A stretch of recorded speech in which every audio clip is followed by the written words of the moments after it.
भट्ट साहब, क्या आप कॉन्स्पिरेसी की बात कर रहे हैं कि यहां पर अफगानिस्तान ने कॉन्स्पिरेसी की है पाकिस्तान के खिलाफ?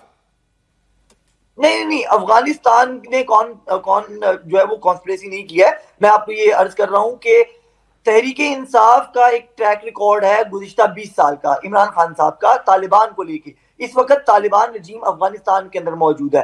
अफगानिस्तान के अंदर जो हुकूमत मौजूद है उसके मरासिम हमारे खैबर पख्तूनख्वा की हुकूमत के साथ मौजूद है, चूंकि वहां पर तहरीके इंसाफ की हुकूमत है। तहरीके इंसाफ की 1 महीने से मुलाकात नहीं हो रही थी इमरान खान साहब से। ये खबर अफगानिस्तान से ओरिजिनेट करवा के इंटरनेशनल मीडिया के जरिए प्रेशर डलवाने की कोशिश की गई कि इमरान खान से मुलाकात हो सके। चलिए अजीम साहब, मैं माफी चाहूंगा, मैं आपको रोक रहा हूं क्योंकि आपने जो इल्जाम लगाया है उसका जरा जवाब हम ले लेते हैं, क्योंकि हमारे साथ पार्टी के नेता भी मौजूद हैं यहाँ। इफ्तिकार साहब, जो आरोप अभी लगाया है, जो इल्जाम लगाया है आपके पार्टी के ऊपर, क्योंकि खैबर पख्तूनख्वा में आपकी सरकार है, आपका एडमिनिस्ट्रेशन है, उन्होंने इसको प्लान करवाया है अफगानिस्तान की मदद से, ऐसा कह रहे हैं जनाब? मेरे प्यारे भाई अजीम साहब माशाल्लाह अच्छे जर्नलिस्ट हैं, और मैं बड़े अदब से, मैं इनसे उम्र में मेरा ख्याल है बहुत बड़ा हूं, लेकिन फिर भी अदब से ये कहूंगा कि ये इल्ज़ाम लगाने से पहले कुछ सोच लिया करें। आप देखें, आपने हमें तहरीके तालिबान के साथ मिलाया है, जो कि एक दहशतगर्द तंजीम है। ये आपको याद नहीं है शहबाज शरीफ की वो बात कि भाई हम पे क्यों हमले करते हो, हम तो आपके साथी।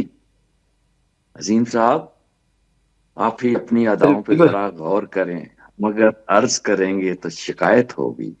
हमारी जो शिकायत आपसे यही है कि देखें, पाकिस्तान का ये अफगान बॉर्डर देख लें और साथ में इंडिया का बॉर्डर देख लें।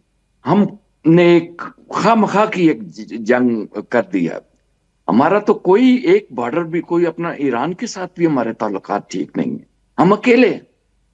इमरान खान मोहब्बत करता है पख्तूनों से, क्योंकि उसकी फैमिली भी वहां से आई हुई है। नियाजी फैमिली, आपको पता है कि अफगानिस्तान से आए हुए लोग हैं।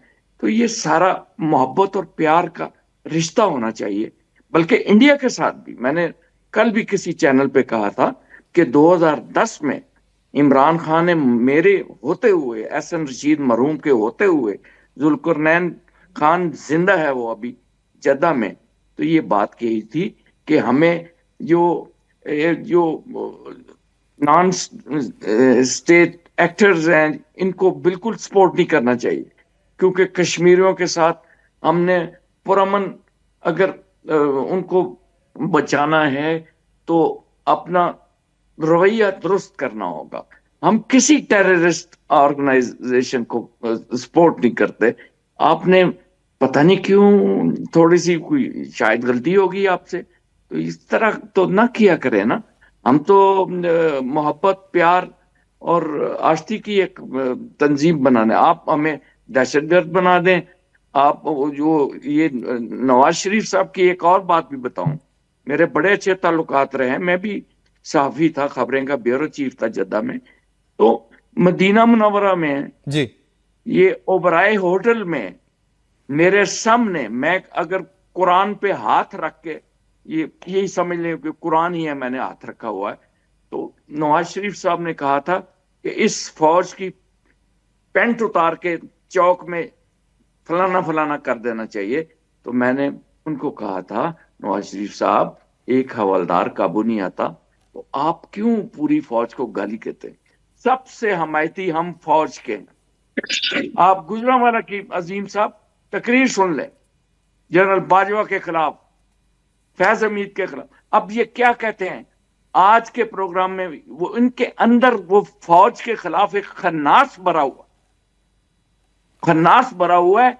ये कहते हैं कि हमारी हुकूमत खत्म कर दी गई और हमें डिरेल कर। चौधरी साहब, मैं माफी चाहूंगा, लेकिन मैं बस आपसे ये जानने की कोशिश कर रहा हूं और समझने की कोशिश कर रहा हूं कि आखिरकार ऐसा क्या हुआ जो फौज है, फौज आपके पार्टी, आपके नेता के खिलाफ हो गई और नवाज शरीफ जिसे देश छोड़ के भागना पड़ा था उससे मोहब्बत हो गई। देखें जी, ये देखें, बंदों के ताल्लुकात कोई इस तरह नहीं रहते कि हर वक्त कोई सही हो। फॉर एग्जाम्पल, आप मेरे साथ प्यार मोहब्बत से बात करेंगे तो मैं आपका साथी बन जाऊंगा, आपका प्यारा दोस्त बन जाऊंगा। और अगर आप किसी और चैनल की तरह आते ही पाकिस्तानियों को बेइज्जत करेंगे तो फिर हम उनको इनकार भी करते इफ्तिकार हैं। साहब, तो मैं ये बात कर रहा हूं, मैं माफी चाह रहा हूं एक बार फिर से, क्योंकि मुझे ना बस एक ब्रेक लेना है, लेकिन ब्रेक के बाद मैं फिर से आपसे गुफ्तगू करूंगा और मैं आपसे जानने की पूरी कोशिश भी करूंगा कि आखिरकार इस वक्त इमरान खान को लेकर ये जो पूरा का पूरा एक सस्पेंस क्रिएट हो गया है कि उनकी हालत कैसी है, क्या वो जिंदा है, कि अगर जिंदा है तो फिर कहां पर है, और उसको लेकर एक बड़ा माहौल गर्मा गया है पाकिस्तान में, सियासी माहौल।